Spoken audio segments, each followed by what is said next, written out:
The worst betrayals always come on ordinary days.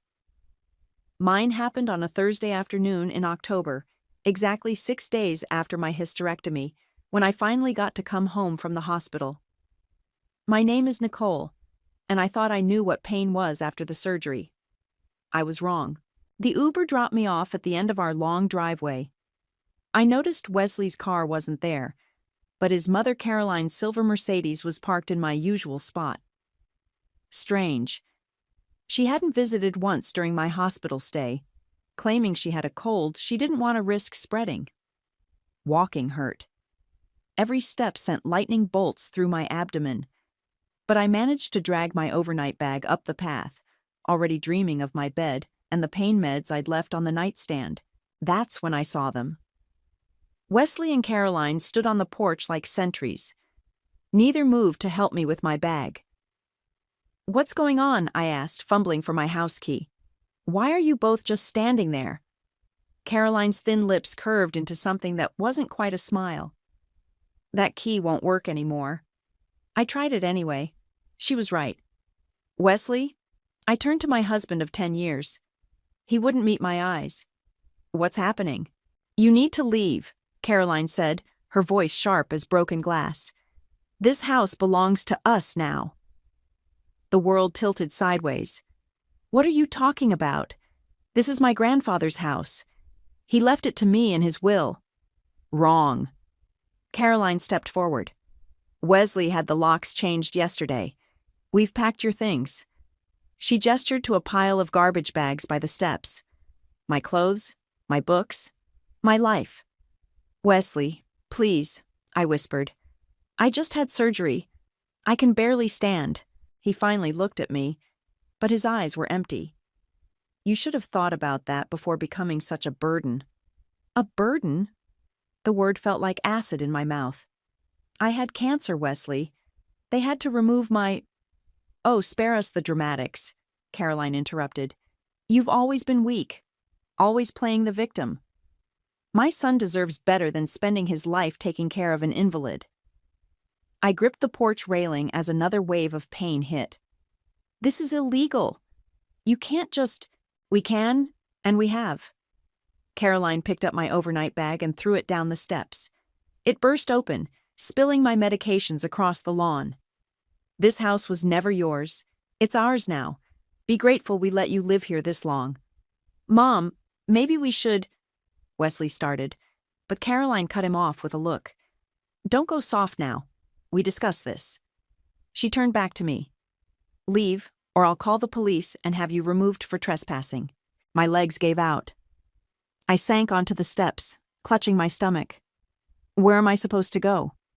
"Not our problem." Caroline's heels clicked on the porch as she walked to the door. "Come along, Wesley." He hesitated for just a moment, then followed his mother inside. The door locked with a final click. I sat there, surrounded by my scattered belongings, trying to make sense of what had just happened. My phone buzzed. A text from my best friend Annabelle. "How's the homecoming going?" My fingers shook as I typed, "They changed the locks. They threw me out. I need help. Don't move. I'm coming." I looked up at my grandfather's house. My house, where I'd lived for the past 5 years, where I'd nursed him through his final illness, where I'd married Wesley in the backyard, under the old oak tree. Now I was sitting on the steps like a stranger, with fresh surgical stitches pulling at my skin and my heart breaking into pieces too small to ever find again. Annabelle's car screeched into the driveway 15 minutes later. She took one look at me and the scattered bags and started swearing. "We're calling the police," she said, helping me up. "No." I grabbed her arm. "Not yet. I need to think." She gathered my medications while I leaned against her car, watching the upstairs lights come on. I could see Caroline's shadow moving behind the curtains of my bedroom window. "You're coming home with me," Annabelle said firmly. "We'll figure this out." As we drove away, I caught one last glimpse of Wesley watching from an upstairs window. For a moment, our eyes met through the glass. Then he turned away, just like he'd turned away from 10 years of marriage, from his vows, from everything we'd built together. I didn't know it then, but that moment of weakness would be his biggest mistake. Because sometimes, when you throw someone away, you forget to check what they might come back with. And I was about to come back with everything. "You need to eat something," Annabelle said, sliding a bowl of soup across her kitchen counter. 3 days had passed since I'd been thrown out of my home, and I'd barely touched food. "I can't." I pushed the bowl away. Every time I try, I just see Caroline's face, throwing my medications down the steps. "Then eat, because you need strength to destroy them." Annabelle pushed the bowl back. "Your stitches won't heal if you don't eat." She was right, as usual. I forced down a spoonful while she typed furiously on her laptop. "Something's not adding up," she muttered. "Harold, your grandfather, was too smart to leave loopholes in his will.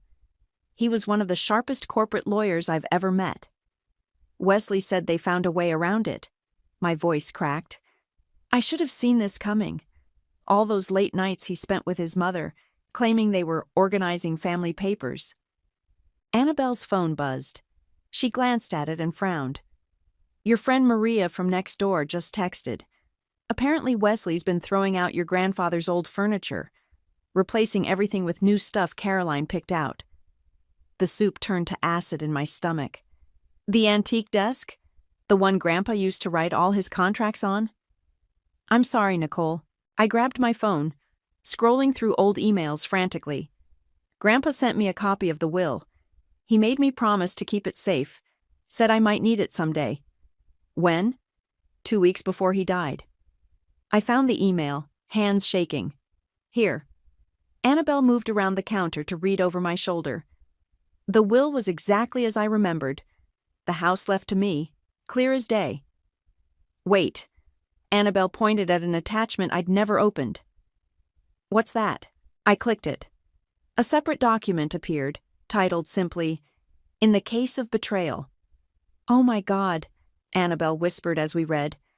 "Nicole, do you know what this means?" I did. My grandfather hadn't just left me the house. He'd left me everything, including controlling shares in Wolf and Cabot, the parent company of Wesley's employer. But the shares would only transfer to me if I was wrongfully displaced during periods of illness or vulnerability. "He knew," I whispered. "Somehow, he knew they'd try something like this. Your grandfather was a genius." Annabelle was already reaching for her phone. "We need to call Genesis Long. He was your grandfather's business partner. He'll know exactly how to execute this."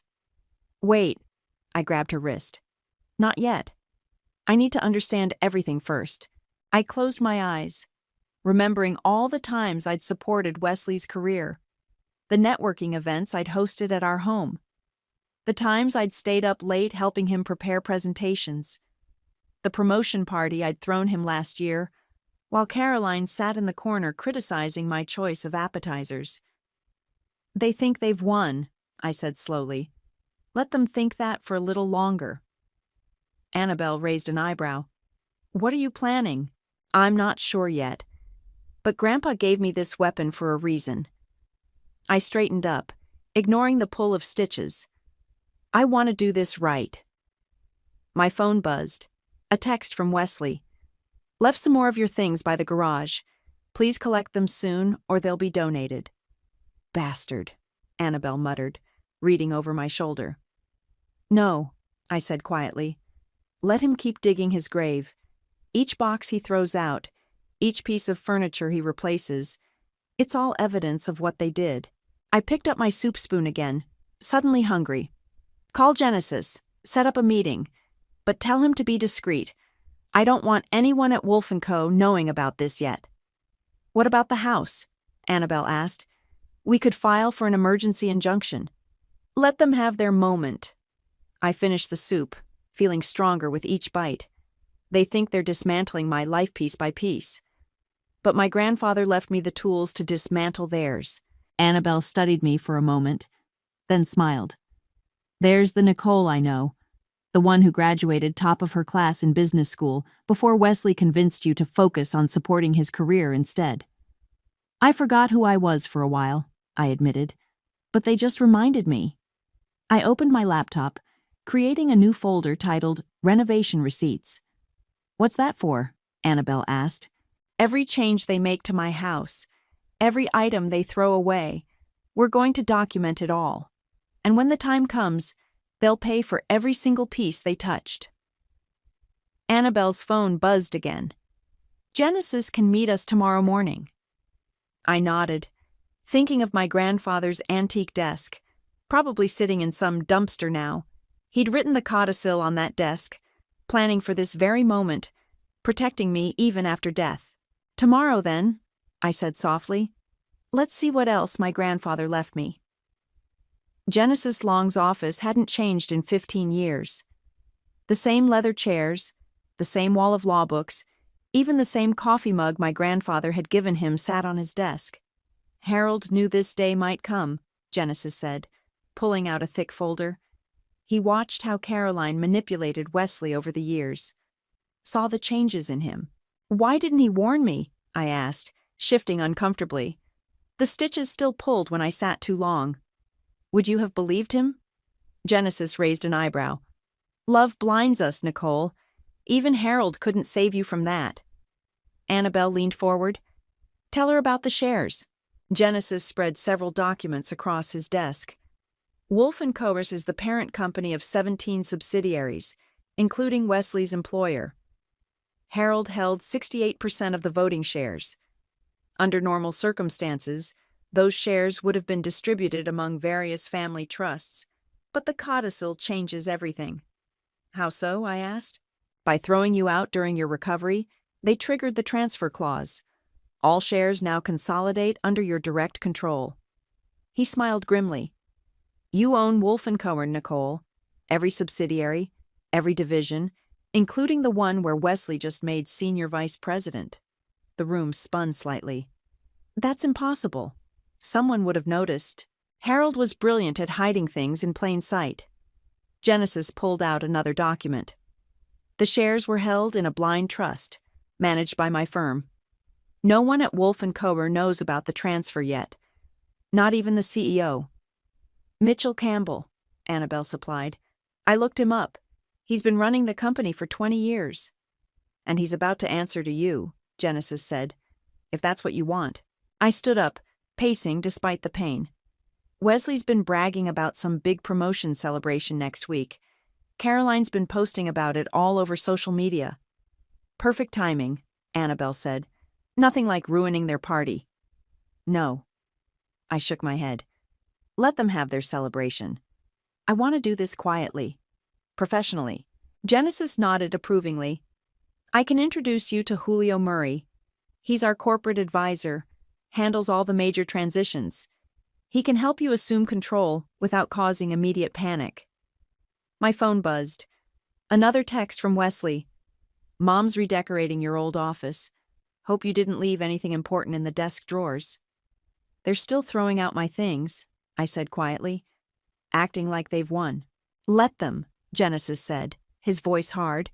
"Harold used to say, 'The best revenge is watching your enemies celebrate their victory right before you show them it was always an illusion.'" "What's our first step?" Annabelle asked. Genesis handed me a business card. "Meet with Julio tomorrow. Start the paperwork. Once that's done, we can begin transitioning you into power, quietly, legally, and absolutely." I turned the card over in my hands. "Wesley always said I wasn't cut out for corporate life, that I was too soft." "Wesley's an idiot," Annabelle snapped. "You graduated with honors while he was still trying to figure out which end of a spreadsheet was up." "Your grandfather knew exactly what he was doing," Genesis added. "He saw your potential long before any of us. Even you." I tucked the card into my pocket and stood up. "Thank you, Genesis, for everything." He walked us to the door, then paused. "Nicole, Harold left one more thing for you." He handed me an envelope. "He said to give it to you when the wolves show their teeth." Inside was a single photograph, my grandfather and me at my college graduation, both of us beaming. On the back, he'd written, "Remember who you are, not who they tried to make you become." That evening, I sat in Annabelle's guest room, watching through social media as Caroline posted photos of my grandfather's house, my house, being modernized. New furniture, new paint, new everything, erasing every trace of the life I'd built there. "Let them settle in," I whispered to my grandfather's photo. "Let them think they've won. They'll choke on the taste of my ghosts." My phone buzzed one last time. A message from Julio. "Meeting confirmed for 9 a.m. Bringing full documentation of your holdings. Time to take back what's yours." I turned off my phone and lay back carefully, mindful of my healing wounds. In the darkness, I could almost hear my grandfather's voice. The best revenge isn't just about winning, Nicole. It's about winning so completely that your enemies realize they never stood a chance. Tomorrow, I would start proving him right. Wesley and Caroline thought they'd stripped me of everything. My home, my dignity, my power. They were about to learn just how wrong they were. "There's something else you need to see," Julio said, sliding a folder across his desk. We'd spent the morning reviewing company structures and shareholding patterns, but his expression told me this was different. I opened the folder and froze. Inside were surveillance photos of Wesley leaving expensive restaurants, holding hands with a young woman I didn't recognize. "Her name is Mia," Julio explained gently. "She's the daughter of our VP of Operations. The photos were taken over the past 3 months, while you were undergoing treatment." My hands didn't shake. I was oddly calm as I flipped through the images. Wesley and Mia at a hotel, at a jewelry store, having lunch in the company courtyard. "Why show me these?" I asked. "Because she's been promoted twice in 6 months, despite having no qualifications. And because Wesley's recent promotion recommendation came directly from her father." Annabelle, who'd been quiet until now, swore under her breath. "That's why he was so eager to throw you out. He's been planning his exit strategy." "There's more," Julio said. "The company paid for a luxury apartment downtown 3 months ago. Officially, it's listed as executive housing. Unofficially," he pulled out more photos. Wesley entering with luggage. Mia leaving early in the morning. I closed the folder. "So while I was having surgery, my husband was setting up his love nest with company money. Money that's now technically yours," Julio reminded me, "along with the authority to audit every expense, every promotion, every decision." I stood up and walked to the window, looking down at the wolf-encumbered campus spread out below. Somewhere down there, Wesley was probably sitting in his new office, planning his celebration party. "How do you want to handle this?" Julio asked. "Professionally," I said, turning back. "We do this by the book. I want a full audit of every promotion and expense account for the past year. I want the board to see exactly how their money has been spent." "The board meets next week," Julio said. "We can have everything ready by then." "Good." I sat back down. "And the apartment?" "Lease is up for renewal next month." "Cancel it. But not yet. Let them enjoy their little paradise a bit longer." Annabelle touched my arm. "Are you okay?" "I'm better than okay." I pulled out my laptop. "I'm finally seeing clearly. Show me the company organization chart, Julio." He pulled it up on a screen. "Wesley's division is here, under operations. His new promotion would put him here." He pointed to a senior position. "And Mia?" "Currently in marketing, but there's a proposal to move her to operations, directly under Wesley." I laughed, but there was no humor in it. "Of course there is." My phone buzzed. Another Instagram notification. Caroline was posting more photos of my renovated house, bragging about her designer touches. "The promotion celebration is Friday," I said. "Will everything be ready for the board meeting on Monday?" Julio nodded. "Ready to be introduced as their new boss?" "Not yet. First, I want them to meet their new auditor." I turned to Annabelle. "Can you get me copies of every expense report, every lease agreement?" "Already on it," she said, typing rapidly. "One more thing," Julio added hesitantly. "Mia's been vocal on social media about her relationship with Wesley." He showed me her Instagram. My stomach turned as I scrolled through intimate photos, expensive gifts, romantic getaways, all time-stamped during my hospital stays. She doesn't know about me, does she? I asked quietly. Based on her posts, Wesley told her you left him, that you abandoned the marriage. I closed Instagram and opened my email. Draft a memo, Julio. Effective immediately. All executive expenses over $1,000 require board approval. All promotions are frozen pending review. That'll get their attention, he said, smiling slightly. Good. I stood up, ignoring the twinge of pain from my healing incision. Let them wonder. Let them worry. By the time they figure it out, it'll be too late. As we left Julio's office, Annabelle squeezed my hand. You're handling this amazingly well. What choice do I have? I watched employees hurrying across the campus below. They thought they could throw me away and start fresh, but they forgot whose name is really on their paychecks. My phone buzzed again. A message from Wesley. Hope you're settled somewhere. We're having a small celebration Friday. Your things from the study will be on the curb by then. I showed Annabelle the message. She started to speak, but I shook my head. Let him celebrate, I said quietly. Let them all celebrate. They think they're at the top of their game. I smiled, thinking of the board meeting to come. They don't realize they're standing on a trap door. The courier arrived at my house.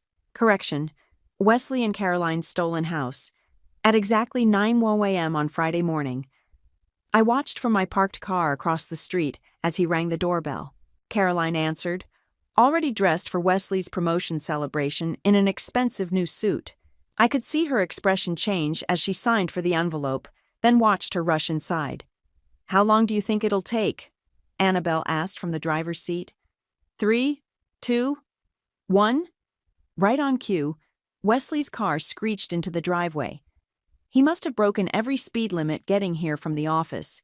He ran inside, still clutching his briefcase. My phone started ringing. Wesley's name flashed on the screen. Now? Annabelle asked. Not yet. I declined the call. Let them stew. We waited. 10 minutes later, Caroline stormed out, waving papers in the air and screaming into her phone. Even from across the street, I could hear fragments. Impossible. Lawyer. Can't do this. Another call from Wesley. Then another. Then texts started flooding in. What did you do? This is impossible. Please call me. We need to talk. Answer your phone. Now? Annabelle asked again. I nodded, answering the next call. Hello, Wesley? What the hell is this? His voice shook with rage. Immediate termination? Eviction notice? You can't do this. Actually, I can. Check the letterhead on your termination notice. See who owns Wolf & Co. now? Silence. Then, this is a mistake. Some kind of fraud. No mistake. Remember Grandpa's antique desk? The one you threw out? He wrote this contingency plan on it. Poetic, isn't it? Caroline's voice screeched in the background. Wesley must have put me on speaker. You little snake, she hissed. After everything we've done for you. Everything you've done for me? I laughed. Like throwing me out after surgery?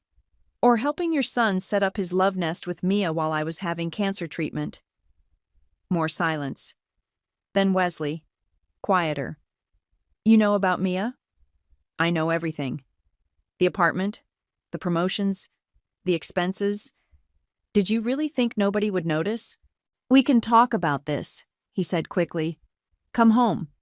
We'll work something out. Home? My voice hardened. You mean my house? The one you changed the locks on? Check your eviction notice, Wesley. You have 48 hours to vacate the premises. You can't. I can, and I am. Oh, and Caroline? Those designer touches you've been bragging about online? Document everything you've spent. You'll be reimbursing me for all unauthorized changes to my property. Caroline started screaming again. I hung up. That felt good, Annabelle said, grinning. We watched as Wesley and Caroline argued on the front porch. Other neighbors were coming out now, drawn by the commotion. My phone buzzed with a text from Julio. Security just escorted him out of the building. His access cards are deactivated. Then another message. This one from Mia. Is it true? Did you really get him fired? I showed Annabelle the message. Should I respond? Not yet. Let her sweat too. We watched as Wesley stormed back to his car, the company car he'd have to return by Monday. Caroline was still on the phone, probably with her lawyer.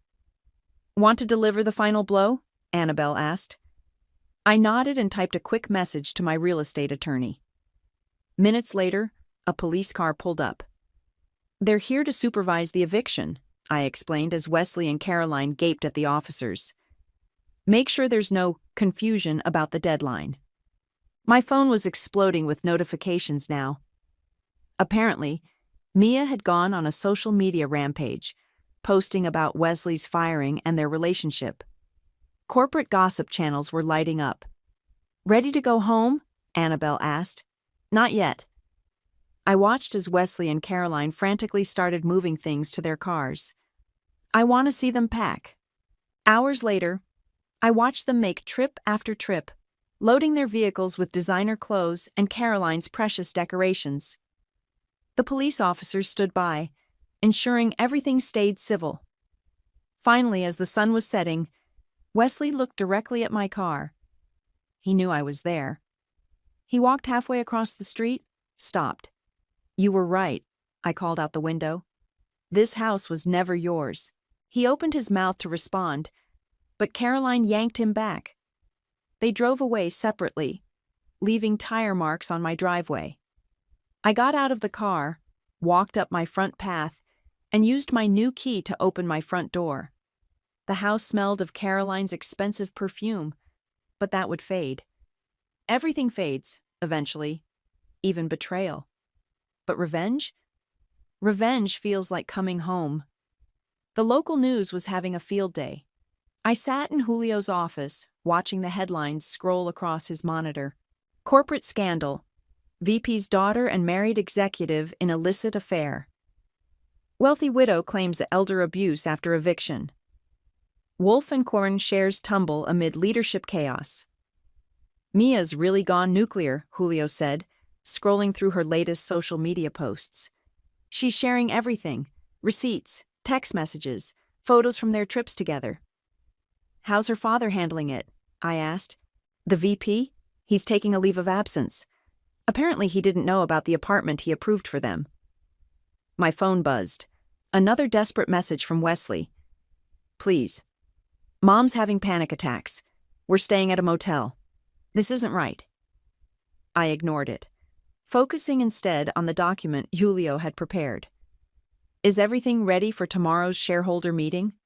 Yes, but... He was interrupted by commotion in the hallway. Wesley burst in, security guards right behind him. His expensive suit was wrinkled, his eyes wild.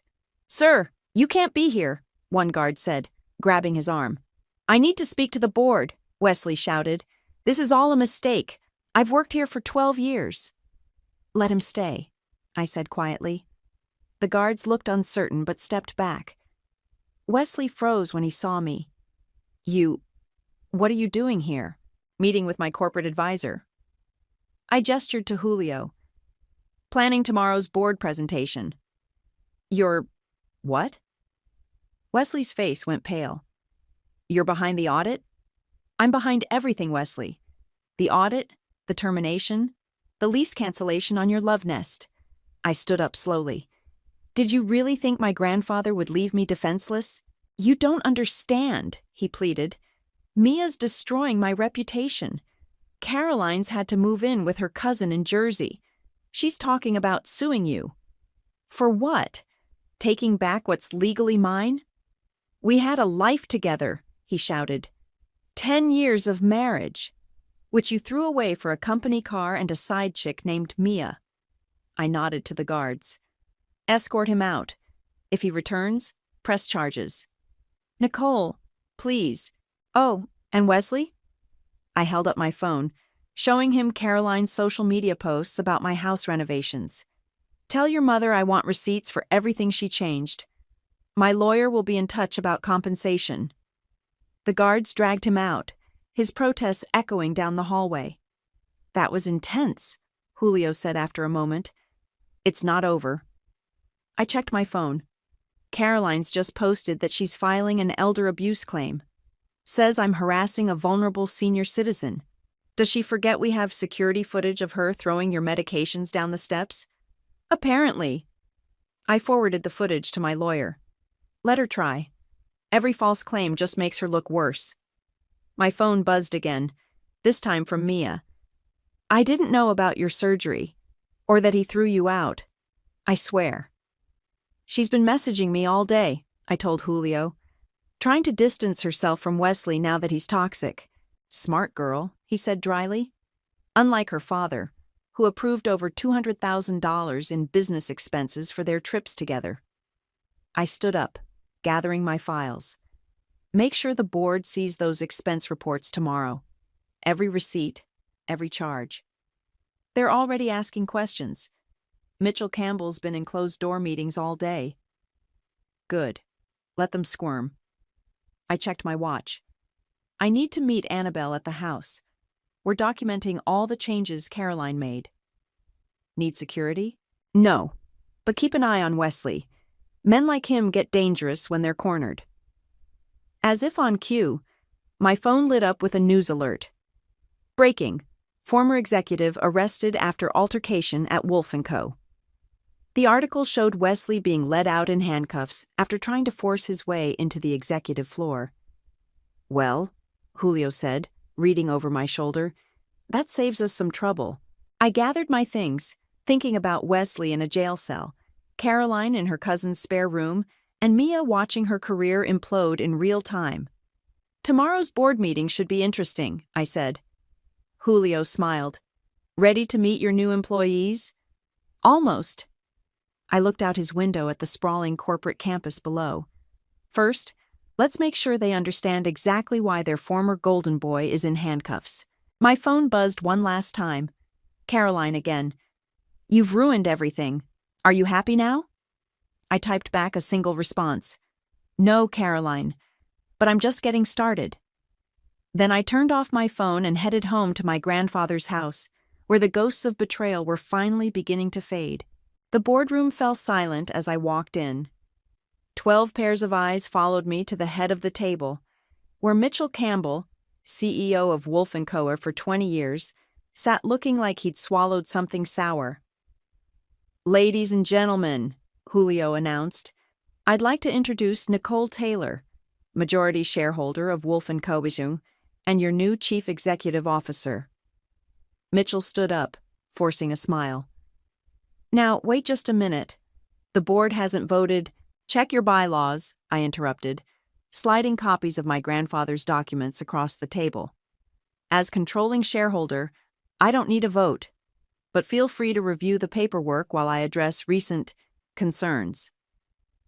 Annabelle, sitting in the corner with her laptop, began projecting images onto the screen behind me. First image, please, I said calmly. Here we have $200,000 in unauthorized business expenses approved by our VP of Operations. Hotel rooms, jewelry, first-class flights, all for his daughter and her married boyfriend, my soon-to-be ex-husband. Murmurs rippled through the room. Next slide. The security footage appeared, showing Wesley's assault on the security guards yesterday. This is how our former senior executive handles professional disagreements. This is a personal matter, Mitchell protested. Is it? I pulled out more documents. Because our audit shows systematic promotion of unqualified individuals, misuse of company resources, and approval of excessive expenses. All under your watch, Mitchell. His face reddened. You can't just walk in here and... I already have. I sat down in his chair. You can clean out your office now, or security can do it for you. Your choice. He stood up, knocking over his water glass. This is ridiculous. I've run this company for... Into the ground? I suggested. Our stock has dropped 15% since the scandal broke. Would you like to explain to the board why you approved an executive apartment for a married employee's affair? Mitchell stormed out, slamming the door behind him. Now then, I turned to the remaining board members. Let's discuss the future of Wolf & Co. My phone buzzed. A text from the police. Wesley had been released on bail, with orders to stay away from company property. Ms. Taylor, one board member spoke up. What about the elder abuse allegations? Caroline Lee has been quite vocal. Play the footage, I told Annabelle. The security video from my porch began playing, showing Caroline throwing my medical supplies down the steps while I struggled with surgical stitches. Any other questions about Caroline's credibility? Silence. Good, because I'm calling a press conference in 1 hour. We're going to address everything: the corruption, the misuse of funds, the nepotism, complete transparency. That could damage the company's reputation, someone protested. No, I corrected. Hiding it would damage our reputation. Addressing it head-on shows we're serious about corporate reform. My phone buzzed again. Mia, asking to meet. I ignored it. 1 hour, I repeated, standing up. I suggest you all prepare statements supporting the leadership transition, unless anyone else wants to explain their role in Wesley's creative accounting. They filed out quickly, leaving me alone with Annabelle and Julio. That went well, Annabelle said, grinning. It's not over. I checked my phone again. Dozens of missed calls from Wesley, Caroline, and now Mitchell. The press conference is the real test. An hour later, I stood before a sea of reporters. Camera flashes popped as I approached the podium. Good morning, I began. My name is Nicole Taylor. Some of you may know me as the woman recently thrown out of her home while recovering from cancer surgery. Others may know me as the wife Wesley Lee betrayed while misusing corporate funds. Today, I'm here as the new CEO of Wolf & Co., and I have something to say about power, corruption, and consequences. The cameras went crazy. 2 weeks ago, I was considered disposable. Today, I control one of the largest corporations in this city. The difference isn't just about money or shares. It's about integrity, about doing what's right. Movement at the back of the room caught my eye. Wesley had slipped in, watching with a strange expression. To those who abuse power, whether corporate or personal, your time is up. To those who enable such abuse through silence or compliance, your time is up too. Wolf & Co. is entering a new era of transparency and accountability. Wesley turned and walked out. I continued speaking, outlining our new corporate governance policies, but part of me wondered if he finally understood what he'd lost. After the press conference, Julio handed me a note. From your grandfather's old office. Inside was a simple message. The measure of power isn't in how you get it, but in how you use it. Make it count. I folded the note carefully and put it in my pocket. The reporters were still shouting questions, the photographers still snapping pictures. But for the first time since this all began, I felt the weight of victory and wondered if it was heavier than I'd expected. The autumn wind scattered leaves across my grandfather's grave as I placed fresh flowers beside his headstone. Next to them, I set down a copy of today's newspaper, its headline bold against the marble. Wolf & Co. soars under new leadership. I did it, Grandpa, I said quietly, though maybe not exactly how you planned. He'd be proud, a voice said behind me. I turned to see Genesis approaching with his own flowers. Harold always said you had steel in your spine. You just needed to find it. I found more than that. I touched the headstone gently. I found myself again. My phone buzzed. A text from Annabelle. Mia's here. Says it's important. I showed Genesis the message. He raised an eyebrow. Going to see her? Yes. She's carrying my husband's child. That makes it my business. At the coffee shop, Mia looked different from her social media photos. Smaller, more vulnerable. Her pregnancy was just beginning to show. Thank you for meeting me, she said as I sat down. I know you probably hate me. I don't hate you. I studied her face. I don't feel anything about you at all. She flinched. I deserve that. but I needed you to know. Wesley lied to me, too. Said you abandoned him, that you were emotionally abusive. And you believed him? I wanted to. She looked down at her coffee. It was easier than admitting I was the other woman. Why tell me this now? Because yesterday, Wesley tried to convince me to get an abortion. Said he couldn't risk a child connecting him to the scandal. Tears filled her eyes. That's when I finally saw him clearly. I thought about my own surgery, the children I could never have. The irony tasted bitter. What do you want from me, Mia? Nothing. I just thought you should know who he really is, and that I'm sorry. Really sorry. My phone buzzed again. Caroline had posted another rant about elder abuse. Below it was a comment from Wesley. You'll regret what you've done to my mother. I showed Mia the post. Still think he's the victim? She shook her head, gathering her things. I'm moving back home to Portland, having the baby there. Wesley doesn't get to take this from me, too. Good luck, I said, and meant it. Back at my house, my real house, restored now to how my grandfather kept it, Annabelle was waiting with takeout. Guess what came in today's mail? She handed me an envelope. Inside was my divorce papers, signed by Wesley. And something else. A letter from Caroline's cousin in Jersey. You should know, Caroline's been lying about everything. She orchestrated the whole plan to take your house, convinced Wesley you were holding him back. I can't stay silent anymore. I have proof if you need it. Going to use it? Annabelle asked. No. I set the letter aside. Let them live with what they've done. I'm done fighting their battles. Speaking of battles, Annabelle pointed to my laptop, where an email from Julio waited. Board meeting tomorrow. Quarterly profits up 25%. Mitchell Campbell just announced his retirement to spend time with family. P.S. Wesley's company car was just repossessed. Thought you'd want to know. I closed the laptop, smiling. Karma really is a patient accountant. Patient and thorough, Annabelle agreed. Want to watch them tow his precious BMW? No. I walked to my grandfather's study, my study now, and sat at his restored antique desk. The one Caroline had thrown out, that I'd tracked down and bought back. I want to write something. I pulled out paper and began.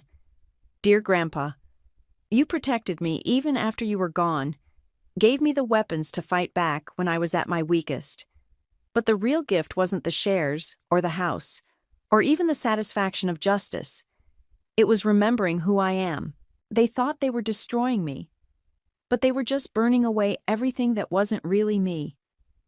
Everything I'd compromised to make Wesley happy. Every boundary I'd let Caroline cross. In destroying the home they took from me, I built the woman no one will ever silence again. Thank you for seeing that woman, even before I could. Love, Nicole. I sealed the letter and turned to Annabelle. Want to visit the cemetery again? She smiled, understanding. To say goodbye? No. I picked up my keys. My keys to my house, my company, my life. To say hello to whatever comes next. Because that's the thing about revenge. It's not really about destroying your enemies. It's about rebuilding yourself from the ashes they left behind. And I was just getting started.